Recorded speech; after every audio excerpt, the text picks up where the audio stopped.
எங்க மஞ்ச மாலா மாளிகை புறத்தவல்ல மஞ்ச மாலா மஞ்ச மாலா மஞ்ச மாலா மாளிகை புறத்தவல்ல மஞ்ச மாலா மஞ்ச மாலா எங்க மஞ்ச மாலா மாளிகை புறத்தவல்ல மஞ்ச மாலா மஞ்ச மாலா எங்க மஞ்ச மாலா மாளிகை புறத்தவல்ல மஞ்ச மாலா மாயையிலே உருவெடுத்த மஞ்ச மாலா மக்கள் முறைய தீர்த்து வைத்தாய் மஞ்ச மாலா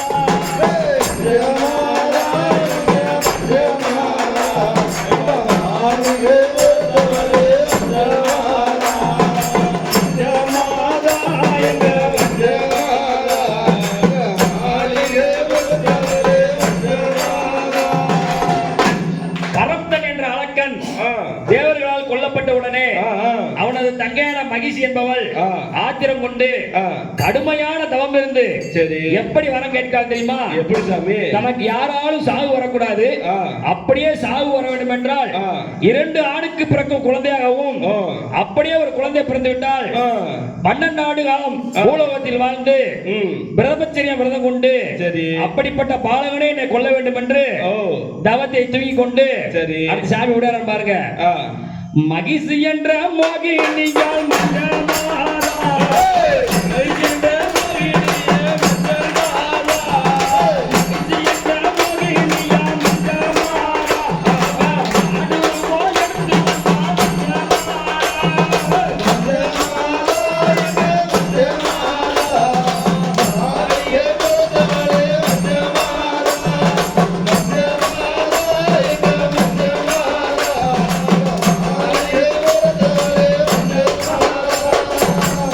மகிஷி என்ற ரூபத்திலே எல்லா தவப்படியில் இந்த உலகமே தன் கையில் தான் இருக்கிறது என்று ஆணவத்துடனே அங்கே இருக்கின்றார்.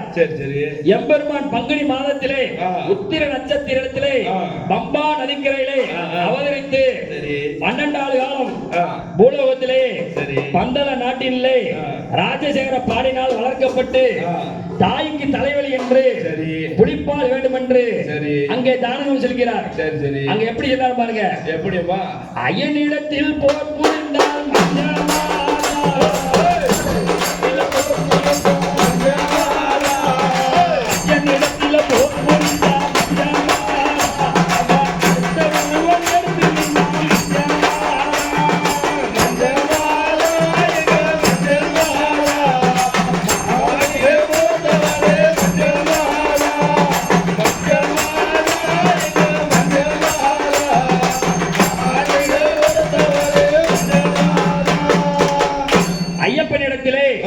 அழுதா நதிக்கரையோடும் கடுமையான போர் நடந்து அந்த போரிலே மகிஷி என்பவள் மாண்டு கீழே விழுகிறாள்.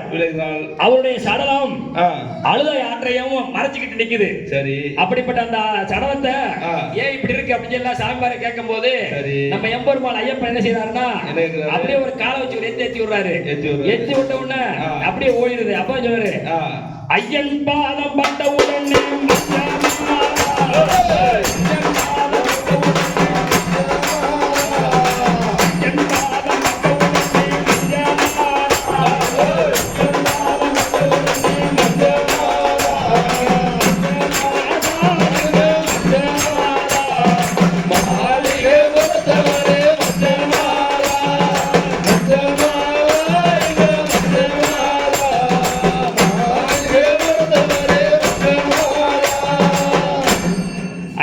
திருப்பாதம் பட்ட உடனே அந்த சடலத்துல பட்ட உடனே அழகாக பெண்ணா மாறி நீலாவதி தேவியாக நிற்கிறார். உடனே பகவானே நான் மகிழ்ச்சியாக இந்த உலகத்தில் ஆண்டு கொண்டிருந்தேன். சாவு விட்டு வந்து விட்டது, கிடைத்து விட்டது. நீலாவதி தேவியாக நான் இங்கு இருக்கிறேன். பகவானே என்னை தாங்கள் ஏற்றுக்கொள்ள வேண்டும் என்று சொல்கிறார். ஐயனிடத்தில் தஞ்சம் அடைந்தால்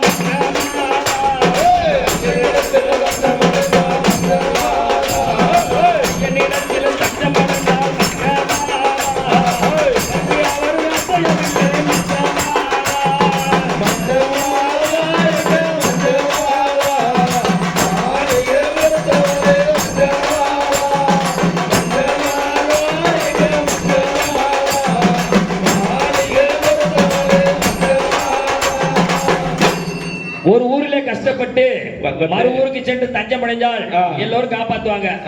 அப்படி மகிழ்ச்சி வந்து நீலாவதி தேவி ஐயனிடத்தில் தஞ்சம் கேட்கிறாள். பகவான் அடர்ந்த காட்டிலே தனியாக விட்டு கொண்டு போயிட்டே என்னை யார் காப்பாற்றுவது என்று தாங்கள் திருமணம் செய்து கொள்ளுமாறு கேட்டுக்கொள்கிறாள்.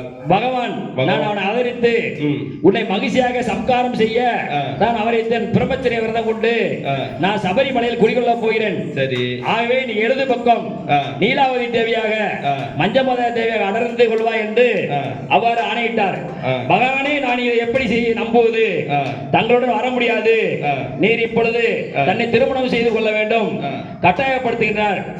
பகவான் மஞ்சமத தேவி அமர்ந்து என்று தன்னை தரிசிக்க புதிதாக ஒரு சாமி வரவில்லை என்றால், அது புதிதாக மாலையிட்ட சாமி வரவில்லை என்றால் அன்று நான் உன்னை திருமணம் செய்து கொள்ளேன் என்று ஐயப்பன் சொல்லிவிட்டு கன்னிச்சாமி வரலைன்னா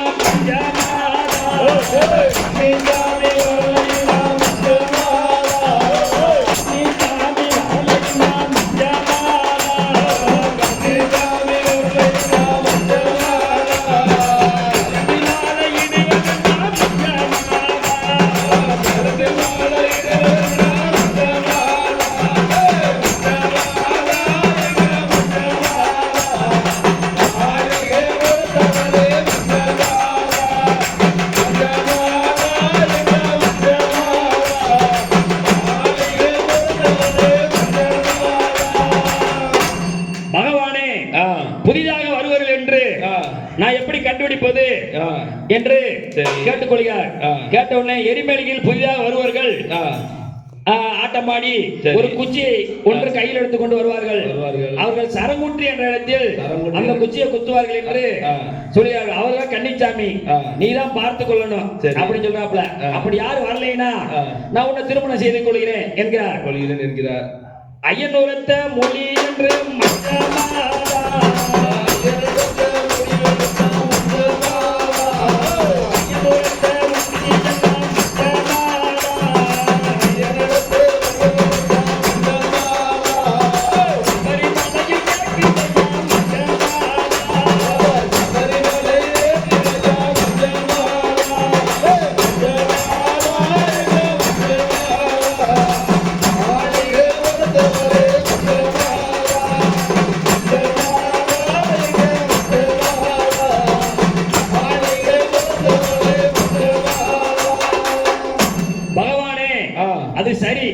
நான் எப்பொழுதும் இதிலிருந்து பார்த்துக் கொள்ள முடியுமா?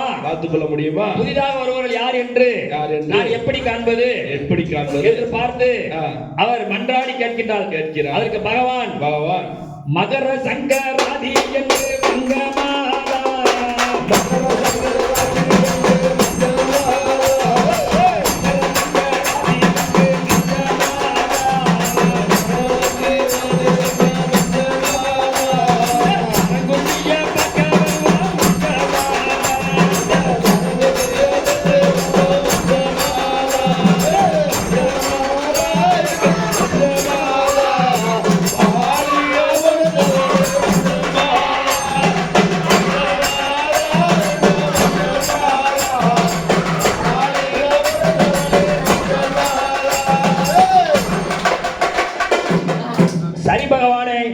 தங்களுடன் வந்து அமர்ந்து கொள்கிறேன். கன்னிச்சாமி தானே, நம்ம கவனித்துக் கொள்ளலாம், வரவிடாம பார்த்துக் கொள்ளலாம் என்று. ஆகவே புதிதாக மாலை போட்டவர்கள் எல்லோரும் ஒரே உறக்கமா உருவாங்க, ஒரே கோபப்படுவாங்க. இதுக்கு காரணம் யாருன்னா நம்ம மஞ்சள் தேவிதான். இப்படி சோதனை கொடுப்பா சனி பகவானே. நான் என்று பார்ப்பது மகர சந்திராயன் இப்பொழுது நடந்து கொண்டிருக்கிறது. சங்கராதி என்று நம்ம மஞ்சமாதா தேவி யானை மேல் அமர்ந்து பவனி வந்து நம்ம சரங்குத்தியில வந்து பாப்பாங்க. முன்னாடினாலும் பஸ் போக்குவரத்து இல்ல, சும்மா 50 பேர் 100 பேர் லட்சம் பேர் இருந்தாங்க. இப்ப பல லட்சம் பேர் ஆகி போயிட்டாங்க. அப்படியே அதை பார்த்த உடனே அந்த அம்மா ஒரே கண்ணீரா விட்டு ஏங்கி இருந்த எஞ்சமெல்லாம்